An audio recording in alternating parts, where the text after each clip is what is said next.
రైతుల రుణమాఫీ విషయంతో సీఎం రేవంత్ రెడ్డి నిజ స్వరూపం తెలంగాణ ప్రజల ముందు బయటపడింది. రైతులను మోసం చేసింది రేవంత్ రెడ్డి. పాపం కాంగ్రెస్ పార్టీది అని మాజీ మంత్రి ఎమ్మెల్యే హరీష్ రావు తెలిపారు. జనగామ జిల్లా కేంద్రంలో రుణమాఫీపై బీఆర్ఎస్ ఆధ్వర్యంలో నిర్వహించిన ధర్నాలో పాల్గొని హరీష్ రావు మాట్లాడుతూ ఎన్ని కేసులు పెట్టినా చిట్ట చివరి రైతుకు రుణమాఫీ జరిగే వరకు తమ పోరాటం ఆగదని బీఆర్ఎస్ ఎమ్మెల్యే హరీష్ రావు స్పష్టం చేశారు. ప్రపంచం తలకిందులైన ఆగస్టు 15 వరకు రుణమాఫీ చేస్తామన్న సీఎం రేవంత్ మాట తప్పారని విమర్శించారు.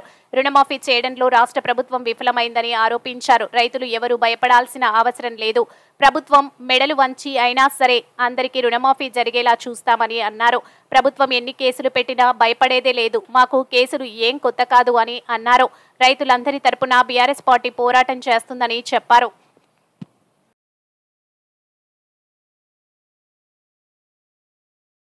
నువ్వు డిసెంబర్ 7 ఇస్తాను మోసం చేసి నువ్వు ఆగస్టులో ఇచ్చి 8 నెలల మిత్తి రైతులు కట్టమంటున్నావు.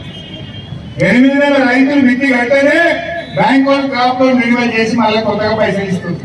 ఎందుకు భయపడ్డావు? ఎందుకు ఎన్ను చూపి పారిపోయినావు?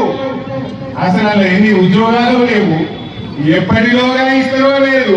4 లైన్లు చదివిండు ఒకటే ఇప్పుడు జాబ్ క్యాలెండర్ బోగస్, నిరుద్యోగ భృతి బోగస్, 4000 పింఛన్ బోగస్, తులం బంగారం బోగస్.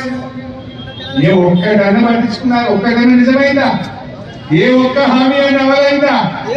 ఎన్నికల ముందు నమ్మబలికిండ్రు, రాళ్ళు ఎలా పడ్డారు, మోసం చేసుకున్నారు. 7500 రైతు బంధు వచ్చేదాకా, మా రైతులు పండించే పంటకు బోనస్ వచ్చేదాకా ఈ ప్రభుత్వం యొక్క మెడలు వచ్చి పోరాడే శక్తిని మా బీఆర్ఎస్ కార్యకర్తల కింద కూడా దేవుడికి మొక్కొచ్చింది.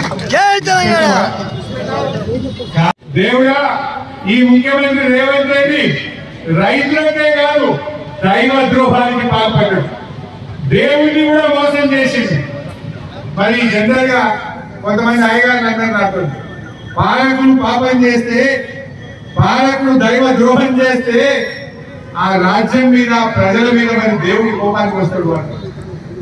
మరి రేవంత్ రెడ్డి చేసిన పాపం తెలంగాణ ప్రజలకు శాపం కావద్దని, తెలంగాణ ప్రజలకు దేవుడు మరి ఎక్కడ కోపానికి వస్తాడు అనే లక్ష్మీనరసింహ స్వామి దగ్గర పోయి, దేవుడా మా ముఖ్యమంత్రి పాపాకుడు, అబద్ధాల కోరు, దగాకోరు, దివాలా కోరు ముఖ్యమంత్రి నీ తెలంగాణ ప్రజల ముఖం చూసి ఆయనను క్షమించు, తెలంగాణ ప్రజలను దయచేసి కాపాడండి స్వామి, తెలంగాణ ప్రజలకు మేలు చేయండి అని ఆ దేవుడు. నువ్వు ఒకవేళ చేస్తే నేను రాజీనామా చేస్తా, చెయ్యకపోతే నువ్వు రాజీనామా సిద్ధమా ముఖ్యమంత్రి? అమరవీరుల స్థూపం దగ్గరికి పోయి రాజీనామా లేక తీసుకోండి. చేస్తాను బీరాలు పైకి చేసిందా?